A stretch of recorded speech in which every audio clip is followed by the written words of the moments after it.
Evening everyone, I'm Christian Baxter and I'm going to show you how to use Adobe Photoshop to make a poster. So let's get started. Okay, so Photoshop is open. If we click Create New, we've got these options at the top: film, video, mobile, web, arts and illustration, print. So you have a lot of options, but the principles that I'm going to show you today are the same for working in all of them. The only difference is with film and video, which is where you end up with a project with green lines around it, which helps you keep your project in between the green lines so it will look good on the television. So today we're going to look at photos. We're going to landscape and create.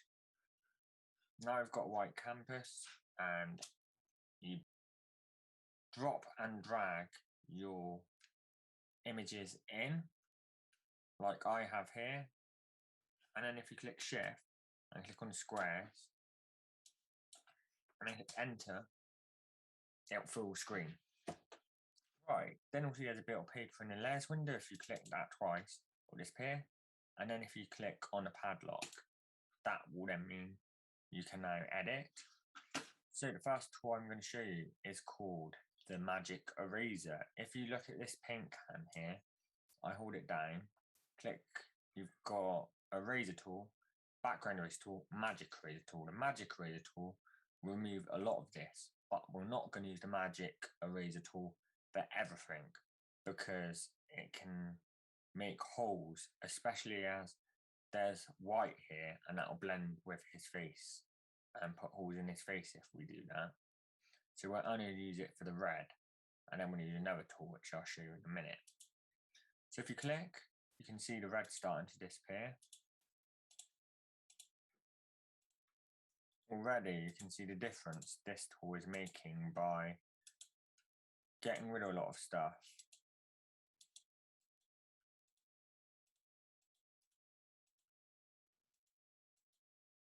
Later on we're going to use a tool called the Lasso tool and the Magic Wand tool, which will help us clear this up a bit.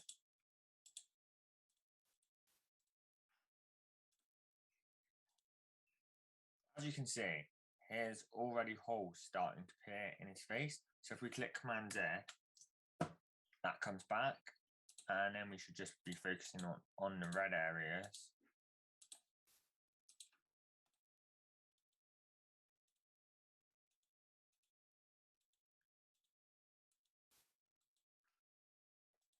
Now, most of these red areas are done, but I don't think we're going to get much more out of the Magic Eraser today.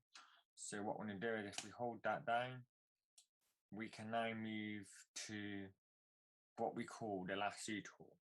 It's a rope here, like a rope the cowboys used. So if you hold it down, it's same principles. You're wrapping it around what you want to get rid of, and you're joining the dots together like dot to dot, like this. So I'm going to pull this down now, and the dots are joined. I should then be able to click backspace and it will disappear.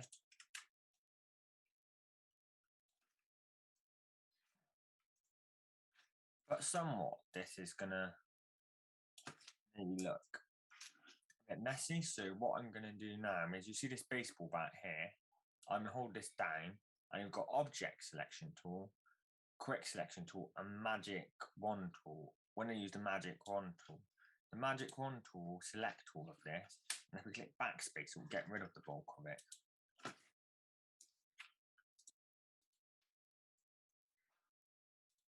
As you can see, the Magic Wand tool is making a very quick difference. It's getting rid of a lot of this blur, which we don't want.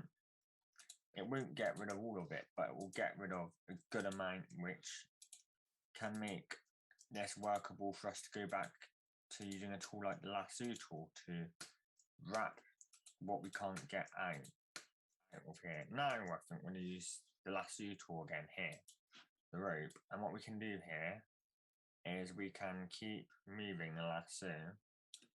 If we don't want it there, then we just click away if it's going to do damage to our image. But what we can do is, if we keep pulling the lasso around, keep going, until we get to top and join the dots and click backspace, all of this will disappear. And the same again, if we just join the dots together and click backspace, the bulk of this is gone now. So now what we want to do is bring in an image, right? Today I'm going to bring in MI6, and you see the buildings on top of him. So what you want to do is, you see in all layers window, you want to pull that down, and then you want to click Command T and Shift, and then you want to hold the corner down on your mouse and then pull those corners out and then click Enter.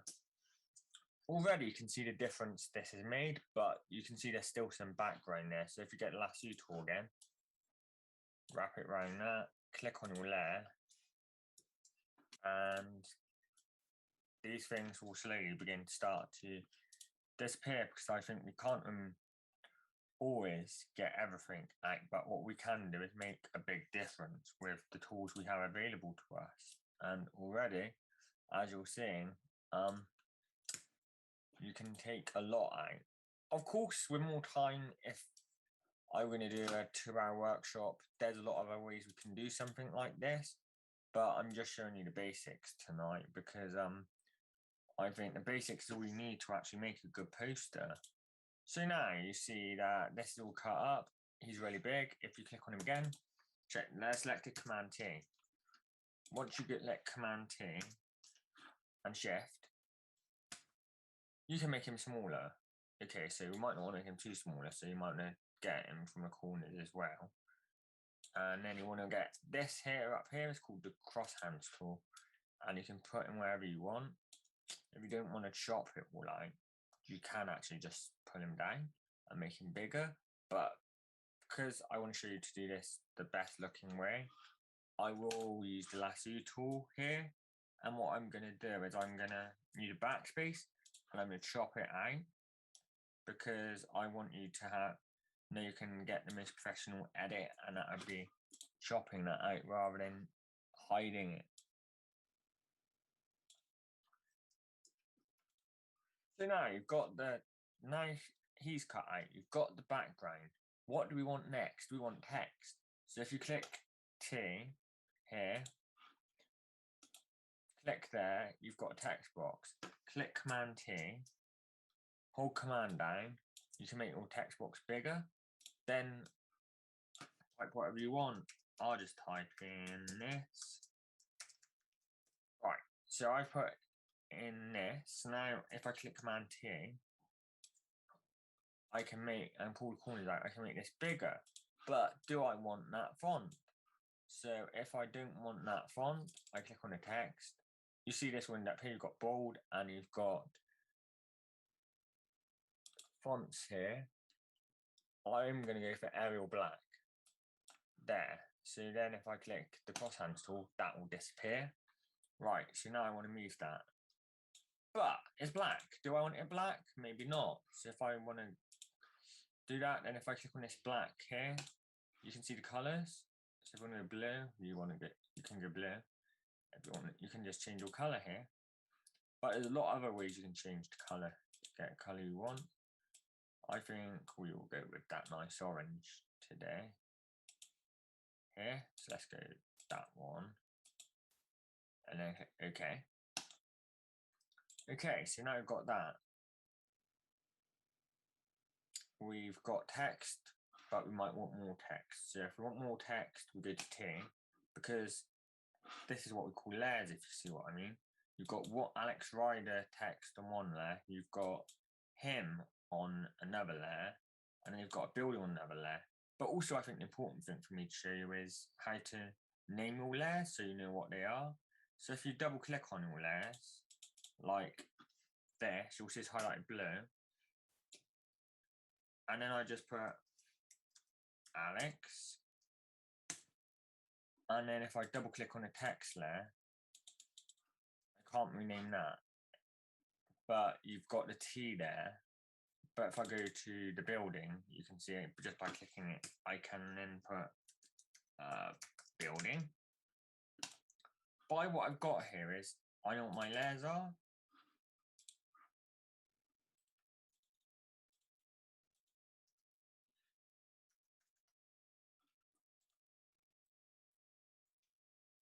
So my layers are a bit more organized now. So if I need to move Alex Otto, Otto is the actor's name. If I want to move Otto, he's the person. If I want to move the text, then I click on the text. And if I want to move the building, I just move the building. So now you've got all these things as separate layers. You can add more if you want. You can add objects. You can do anything you like to it. So we could add some more text here. If you want it to be like, oh, I want to add a date, then I just go April 2022, Command T, pull that out, Command T. I don't want it so bended, so I pull that up, then I click cross hands, then I can put that underneath. So then you've got Alex Rider, April 2022. But next, what else do we want to do? We probably want to make some layers darker. So if I click on the Alex Otter there, I then go image, adjust brightness contrast, pull that down. He started looking darker. But then what I want to do is say you want building darker, go image, adjust brightness contrast, same again. And if you go to contrasts, you can make some of the contrast darker, but you can also make the brightness darker by turning it down and click OK. And then you've got something like that, which is our poster. But now, how do we save it? Well, we go File, Export, Export as.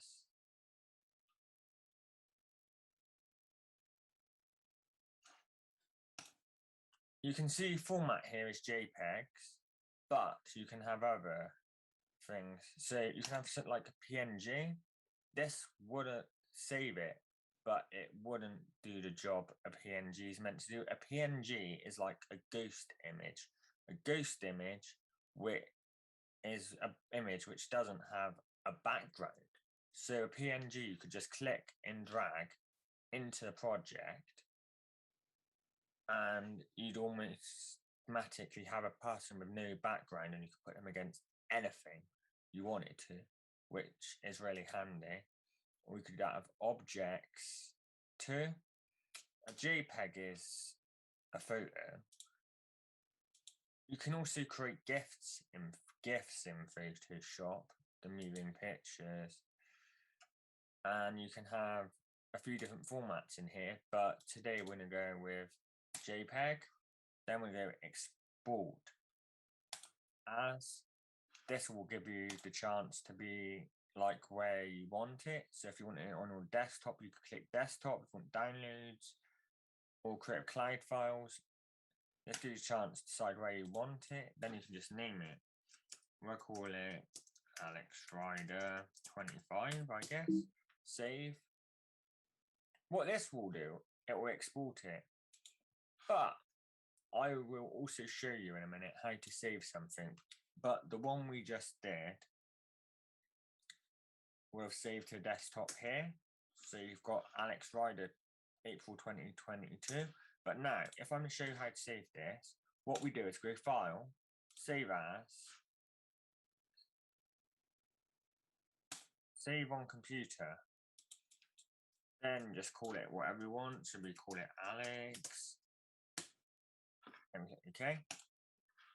This won't give you a finished photo. What it will do is it will give you, if you want to go back and edit this photo, then you can.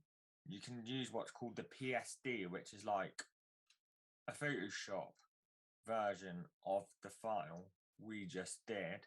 But we can go back into that in Photoshop and we can move all those layers around again, so we can work with them, and that will give us a chance to move those layers around if we wanted to, and we can make like Alex disappear. We could move him back.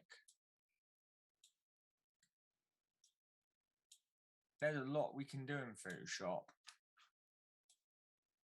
We could just have the background.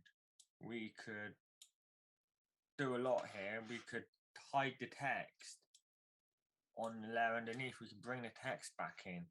With a PSD, we can do all of this and we wouldn't need to recreate the photo again. I hope you enjoyed my first of many workshops for you all.